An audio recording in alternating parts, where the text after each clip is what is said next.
जो आपसे भी अनेकों स्थानों से चलकर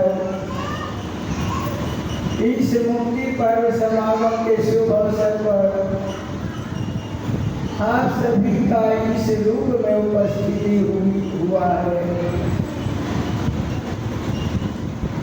आज का दिन पूरी दुनिया में इस प्रकार से 15 अगस्त के शुभ अवसर पर अनेकों जगहों में इस प्रकार से आज़ादी का पर्व मनाया जा रहा है। कहीं पर स्वतंत्रता की बात हो रही है, दुनिया संसार में आज़ादी की बात हो रही है, लेकिन सतगुरु के दरबार में आज किस प्रकार की आज़ादी की बात हो रही है, किस स्वतंत्रता की बात हो रही है, किस मुक्ति की बात हो रही है, जो युगों से यह आत्मा 84 लाख योनियों के बंधनों के आवागमन के चक्कर में 84 लाख योनियों का दंड कष्ट भोगता रहा। इस आत्मा की मुक्ति के लिए हर युगों में गुरु पीर पैगंबरों ने, संतों महापुरुषों ने संसार को यह मालिक का पैगाम संदेश लेके आए हैं। कहने का मूल तात्पर्य रहा कि किस प्रकार से बूटा जी महाराज ने, किस प्रकार से बाबा अवतार सिंह जी महाराज ने, बाबा गुरबचन सिंह जी महाराज ने, बाबा हरदेव सिंह जी महाराज ने, इस प्रकार से माता सविता जी महाराज ने, आज वर्तमान समय में पूरा सतगुरु माता सुदीक्षा जी महाराज पूरी दुनिया में आत्मा को परमात्मा का संगम करा रहे हैं। आत्मा और परमात्मा से मिलक करके 84 लाख योनियों के आवागमन के चक्कर से मुक्ति दे रहे हैं। तो कहने का मूल तात्पर्य रहा, युगों की विडंबना रही है कि संत जनों को दुर्जन हरदम पागल मूर्ख कहते हैं, अपने ही स्वार्थ के कारण सदा लड़ते झगड़ते रहते हैं। पथगर सबको भूले जन सदा पंछी कहते रहे, अनिश्चित रहे पर संत हरि के अभ्यंग उल्लंघन सहते रहे। किस प्रकार से धर्म के ठेकेदारों ने, दुनिया के इंसानों ने गफलत की नींद में सोकर अज्ञानता और भ्रम के कारण हर समय में ब्रह्मज्ञानी संत महापुरुषों के साथ विपरीत भाव रखा गया, विपरीत सोच रखा गया। संतों महापुरुषों के साथ किस प्रकार से कटुवचन का प्रयोग किया गया, कटुवचन रूपी ईंटा से भी पत्थर से मारा गया। किस प्रकार से आप देखते हैं कि संत निरंकारी मिशन का आप इतिहास शुरू से उठाकर देख रहे हैं। आपके हृदय से, मन से जो आंसू आने लगेगा वो कभी आंसू रुक नहीं सकता, क्योंकि इस प्रकार से यह मिशन अनेकों तप और तपस्या के साथ किस प्रकार से अपनी तन मन धन तीनों की कुर्बानियां देकर, बलिदान देकर संसार में विश्व बंधुत्व और भाईचारे का संबंध स्थापित करने के लिए, दुनिया में एकता लाने के लिए, दुनिया में प्यार लाने के लिए, इंसानियत और मानवता का भाव लाने के लिए किस प्रकार से यह निरंकारी मिशन कार्यरत रहे। तो इस रूप में आप देखते हैं कि दुनिया संसार में कहीं छीना है तो कहीं छपटी है, कहीं धोखा हो रहा है, कहीं कपट छल हो रहा है, किसी का तौहान हो रहा है, किसी की इज्जत को बर्बाद किया जा रहा है। आज इंसानों की छवि किस प्रकार से धूमिल होता दिखाई दे रहा है, दुनिया संसार में तहस नहस होता दिखाई दे रहा है। लेकिन इसी दरबार से, निरंकारी मिशन के दरबार से एक आशा की किरण फूटती है कि इसी दरबार से दुनिया में अमन आ सकता है। इसी दुनिया में नम्रता, करुणा, दया, सहनशीलता और इंसानियत का भाव संत निरंकारी मिशन से ही आ सकता है। तो कहने का मूल तात्पर्य रहा कि कागज का घर हो और सोने की निगरानी।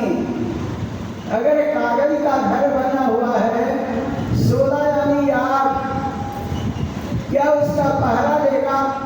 क्या उसको बचा सकता है? क्या मदद कर सकता है? नहीं, जलाकर खाक कर देगा। इस प्रकार से आज किस प्रकार से धर्म के ठेकेदारों ने अपने आप को किस प्रकार से अपनी झोली भरने के लिए किस प्रकार से इंसानों में मतभेद डालकर, गुमराह कर एक जन जन को लड़ाने का कार्य किया।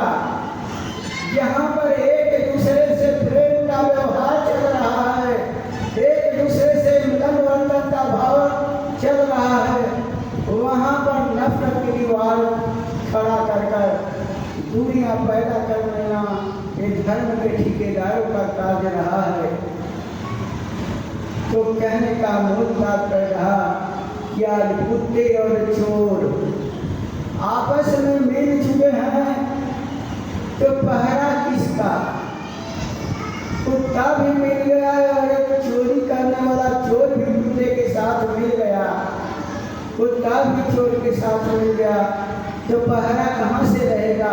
निगरानी कहाँ से रहेगा? तहस नहस होता ही रहेगा।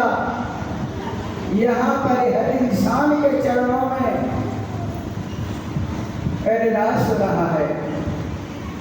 इस दरबार में हुक्म नहीं चलाया जा रहा है, बल्कि हाथ जोड़कर विनती किया जा रहा है। इस समय का पूरा सतगुरु माता सुदीक्षा जी महाराज आए हुए हैं।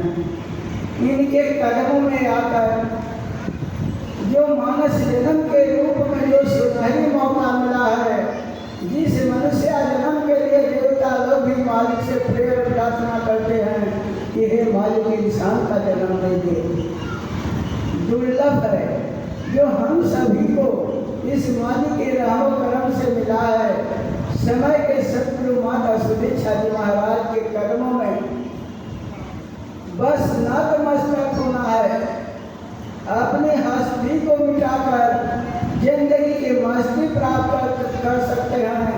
आत्मा और परमात्मा से संगम करके 84 लाख जन्म के आवागमन के चक्कर से आत्मा को आप मुक्ति हासिल कर सकते हैं, आत्मा को 84 लाख जन्म से बचा सकते हैं। यहाँ पर एक अरदास हो रहा है, यहाँ पर यही विनती हो रहा है। रंग बिरंगे फूल चमन में संसार गा रहा था, गासे आ रहा था, बजाने आवाज सुन रहा था कि सारे यहाँ से अच्छा, सारे यहाँ से अच्छा हिंदुस्तान हमारा, हम बुलबुले हैं इसकी ये गुलिस्तान हमारा। दुनिया संसार में गाया जा रहा है कि हिंदुस्तान, ये पूरी दुनिया एक प्रभु का बगान है। ये मानव रूपी फूल किस प्रकार से दुनिया में बिखरे हुए हैं, इस गुलिस्ते को किस प्रकार से आज इंसानों ने प्रभु की भक्ति के बिना एक कंस का, एक रावण का, एक इंग्लिश का रूप धारण कर, शैतान का रूप धारण कर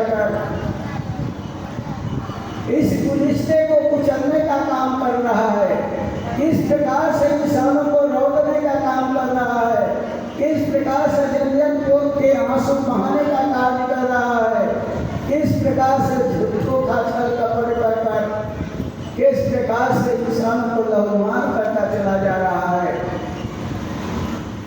और लेकिन इसी दरबार में कहा गया कि रंग बिरंगे फूल चमन में प्यार से जब यह रहते हैं लगते हैं मन भावनी कितने जब ये साथ महकते हैं। किस प्रकार से एक बगान होता है, बगीचा होता है, माली ने फूल लगा दिया, जब फूल लगा दिया तो सभी फूल एक आपस में मिलन वर्तन के भाव में प्यार से रहते हैं और एक साथ अपनी महक को खुशबू को जन जन तक फैलाते हैं। इसी प्रकार से इस सतगुरु का बगीचा है, बगान है। ये भक्त रूप के फूल कितने हैं जो किस प्रकार से मिल जुल कर प्रभु नाम का भक्ति की खुशबू जन जन तक फैलाते चले जा रहे हैं। और साथ से किसी के हाथ में फूल है तो वह जन जन को खुशबू देगा, अपने भी फूल का खुशबू ग्रहण करेगा। लेकिन किसी के हाथ में आग है, आग लिया है किसी के शरीर पर फेंकने के लिए तो पहले तो उसका ही बदन जलेगा, इसके बाद जिसके ऊपर फेंक रहा है उसका बदन जलेगा।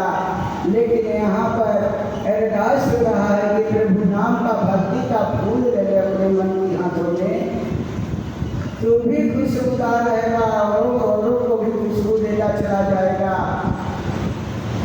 जिसके हाथ का दोनों मुट्ठी बंद है वो प्यार की हाथ क्या मिला सकता है।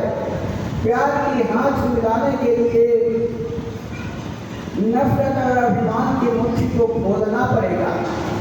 और ये बिना पूर्ण सदगुरु माता सुदीक्षा जी महाराज का ये नफरत और अभिमान की मुट्ठी नहीं खुल पाएगा।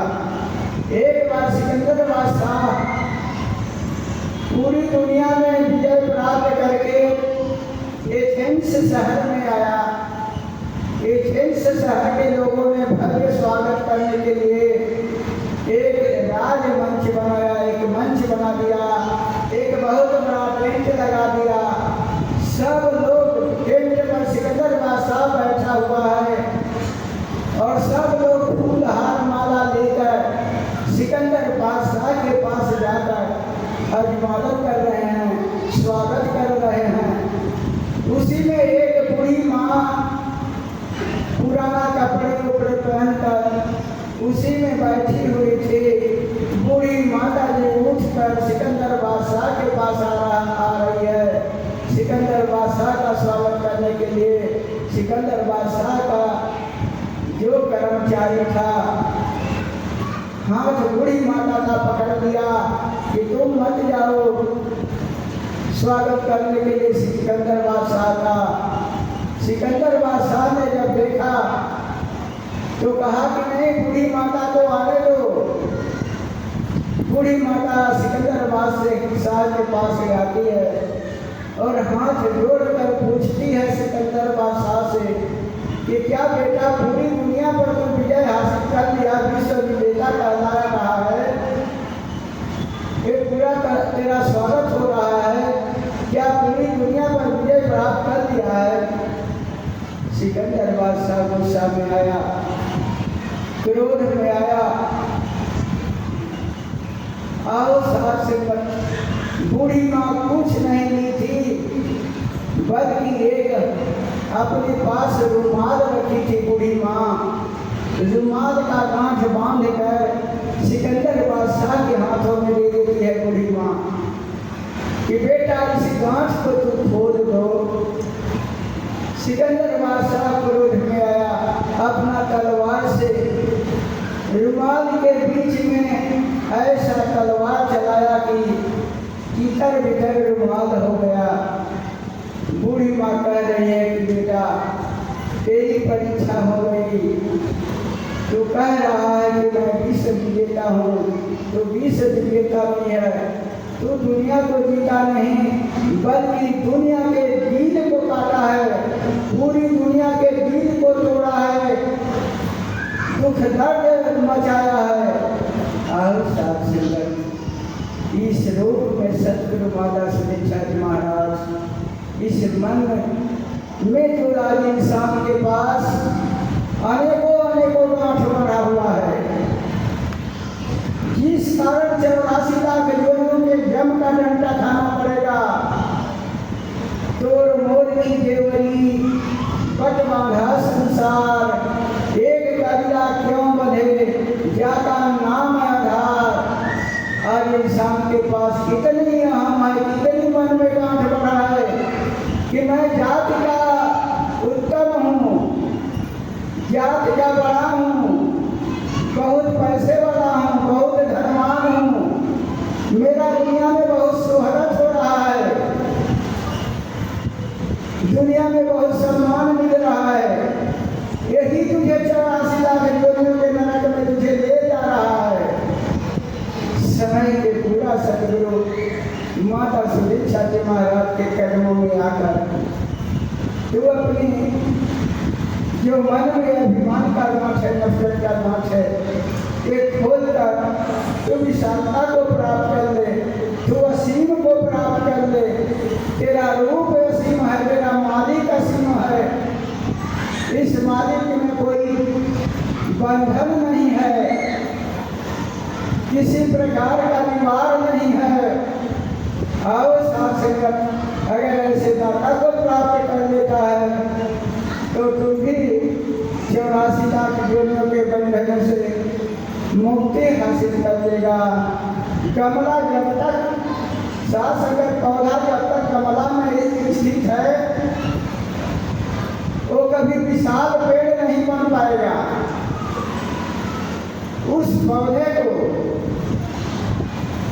कमला से बाहर आकर जमीन में इस विशालता में आना पड़ेगा, तब एक विशाल पेड़ का रूप धारण करेगा और फल भी देगा और छाया भी देगा। इसी प्रकार से तू संकीर्णता के अभिमान और नफरत के गमले में पैदा हो गया इंसान, कहाँ से छाया तो देगा या न छाया दे सकता है, न फल तेरे पास से आएगा, नहीं आ पाएगा। सतगुरु माता सुदीक्षा जी महाराज के चरणों में आकर तू हस्ती को निकाल, तू परम आनंद ले ले, परम सुख प्राप्त कर ले। जो सतगुरु का बन जाता है उसका यह निरंकार बने, कहे हरदेव वही बंदा मुक्ति का हकदार बने। हरदेव वाणी में हरदेव सिंह महाराज फरमा रहे हैं कि जो सतगुरु का बन जाता है, सतगुरु का कौन बनता है? जो सतगुरु के वचन में रहता है, जो हुक्म में रहता है, जो अपने जीवन में सत्संग का अहमियत देता है, जो सेवा का अहमियत देता है, जो इस मालिक का याद एहसास का अहमियत देता है, वो सतगुरु का बनता है। और साथ संगत मीरा के पास कितनी कठिनाइयां आई, भक्त प्रहलाद को सत्संग से छुड़ाने के लिए, मीरा को छुड़ाने के लिए कितनी प्रयास किया गया कि सत्संग को छोड़ दे, सेवा को छोड़ दे।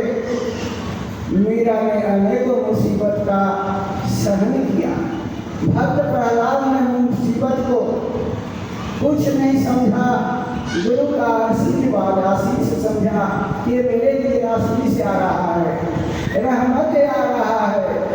सत्संग को नहीं छोड़ा, सेवा को नहीं छोड़ा, लेकिन हम क्या कर रहे हैं? नफरत की दीवार खड़ा कर कर, एक दूसरे को गुमराह कर कर, एक दूसरे में दुनिया फैला रहे हैं, अपने भी इस मालिक से दूर हो रहे हैं, सत्संग से दूर हो रहे हैं, सेवा से दूर हो रहे हैं, औरों को भी सेवा से दूर भगाते चले जा रहे हैं। कभी कल्याण नहीं होगा, कभी चैन नहीं मिल सकता है। एक पल का आनंद और रहमत इस मालिक का नहीं मिल पाएगा। और साथ संगत समय भागता जा रहा है।